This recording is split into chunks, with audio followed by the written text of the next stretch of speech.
Yes. Okay, just waiting some time, then let's start. Okay? Just going for 3 minutes. Okay, so let's go. We'll start our today's session. So let me share my screen to work with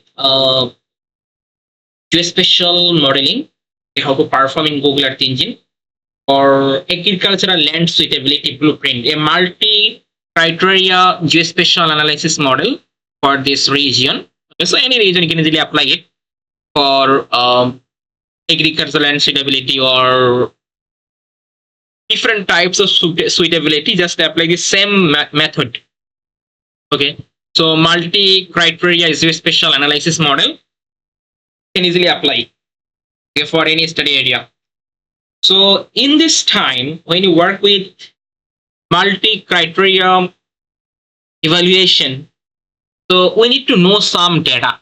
Okay, so which types of data is depend on my result. Suppose in this case, first of all, raw satellite data. Okay, so from the satellite data, we can investigate the global environmental data set, such as covering the climate is one kind of data, climate data. Then topography, this is another data. Then hydrology. Okay, so this type of data we can easily use and create the different types of factor. It's mainly called the different types of variability. Okay, suppose precipitation is one kind of factor, precipitation. Then elevation, so this is another factor. Then land use, land cover. So we apply the multi-criteria evaluation, or MCE, multi-criteria evaluation. It is standardizing and weighting and the synthesizing the computing environmental variables based on agricultural viability. Okay, and finally we simply apply the suitability output. Okay, we simply create the suitability output. Where is the high suitable? Where is the low suitable? Where is the non-suitable? So we can easily identify. So first of all, we need some satellite data depending on our analysis. Okay, so in this case, I want to work with agricultural land suitable. So suitability zone I want to identify. So first of all, I need to identify which types of variable based on agricultural viability. I want to identify this type of variable and then create the multi-criteria evaluation. And further, we simply apply the suitability output. We simply identify. So this thing, how I can identify. So in this time, I work with the agricultural land suitability. So agricultural suitability index it's defined on the precipitation. Okay, it's one kind of climatic factor. Okay, it's a climatic factor, precipitation.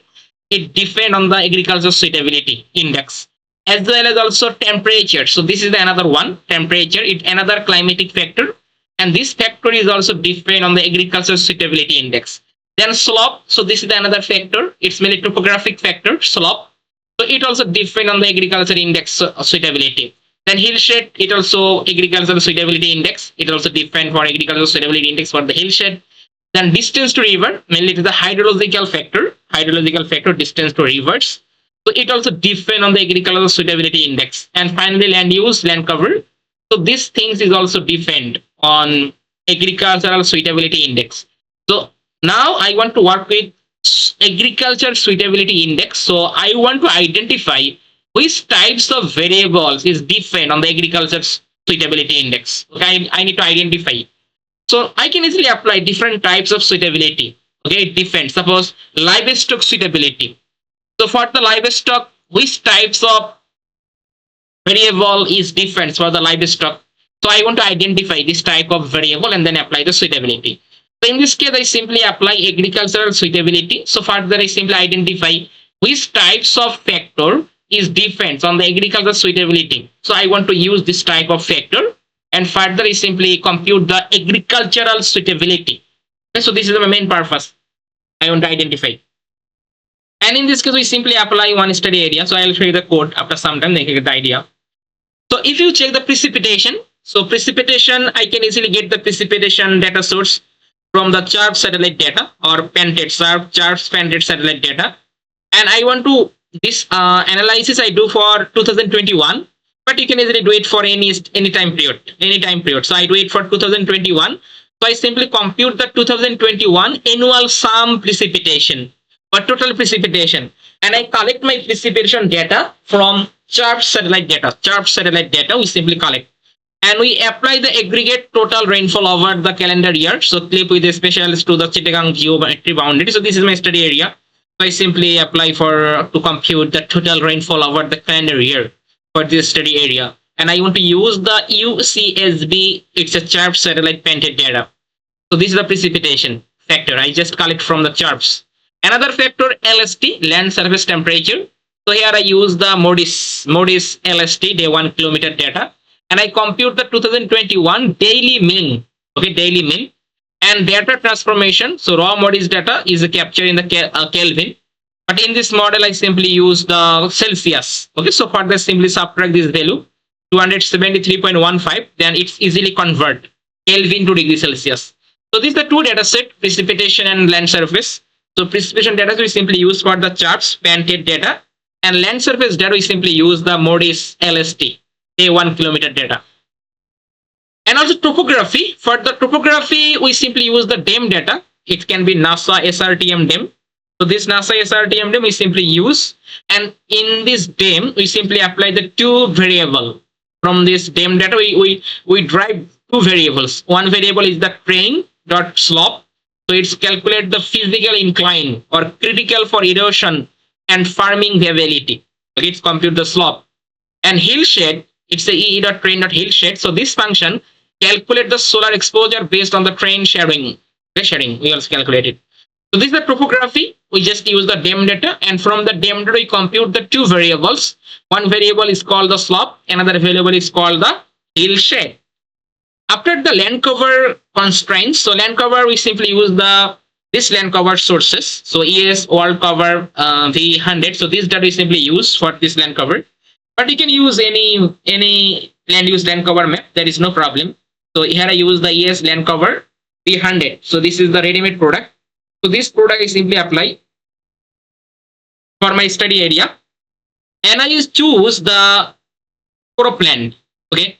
The analysis isolated the existing suitable environmental by filtering for class 40. Class 40 basically cropland. Okay.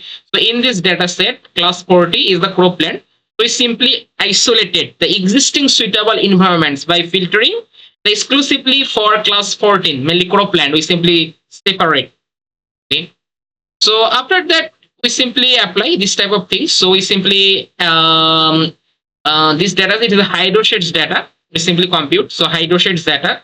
So from this hydrosheds data, we use both for drainage direction and also accumulation metrics. Okay, drainage direction we just compute from this hydrosheds data, and also compute the accumulation metrics. And we apply the threshold value greater than 1000. So then we can get the rivers. So rivers are mathematically defined where the drainage accumulation except at a strict threshold of the 1000, we can get it. And we also calculate the distance transformation, calculate the spatial proximity to the newly defined river network, clipping by output. So we simply apply this distance transformation, and you can put the distance to river, this type of map.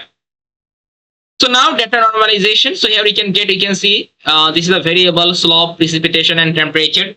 So this is the unit. Slope unit is the degree. Precipitation is the millimeters. The temperature is the Celsius. So we find out that assume maximum range, this type of range, and we just simply apply the normalization method. So we simply divide it for this 90 and divide it for the 500 and temperature 50 for the normalization method. So the key takeaway box is that 0 to 1 scale. We simply normalize and find out the 0 to 1 scale. By dividing the raw metric by their assumed maximums, all variables standardized into a universal 0 to 1 index, and making them mathematical computable for the final output algorithm. So after that, we simply apply the multi-criteria evaluation. Okay. So we simply normalize. You can see after normalize, suppose I just take the dominant factor 0.3. So it's a dominant factor for the agriculture land for my case.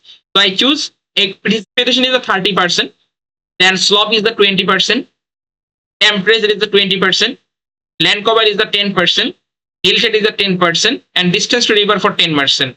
So if you just compute all of those, we find out the 100%. Okay, it's 100%. You can see 1, 2, 3, 4, 5, 6, 7, and 10. Okay, so we find out the total number. If you just compute, we find out the 100%. 100%. So here we find out that 30% it's a precipitation, and it's a dominant factor for my agricultural land suitability.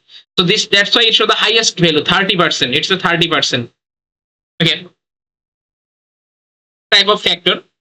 It's totally depend on you.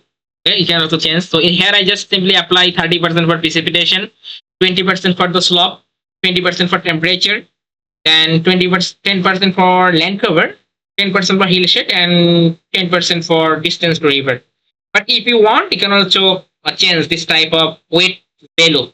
Okay, so environmental factors are not equal. Okay, so all environmental factors are not equal. The model heavily bias regional prediction and the trend rate, while creating the localized hydrological proximity and the solar exposure as the secondary modifiers. So here we simply define, mainly isolated our boundary. Okay. Then we simply just convert all unit 0 to 1. And we simply set the different types of weight. You can see. So 30%, 20%, 20%, 20%, 10%. So we just algorithm overlay all of those weight and add. And further, we simply exclude the region with the suitability. Okay. And finally, we just make the suitability define this map. And finally, simply classify the highly suitable region, moderate suitability region, marginal, low suitable, and low not suitable. We create this type of region also. And finally, simply export our map as a GeoTIFF file format. And further, we can also create the map using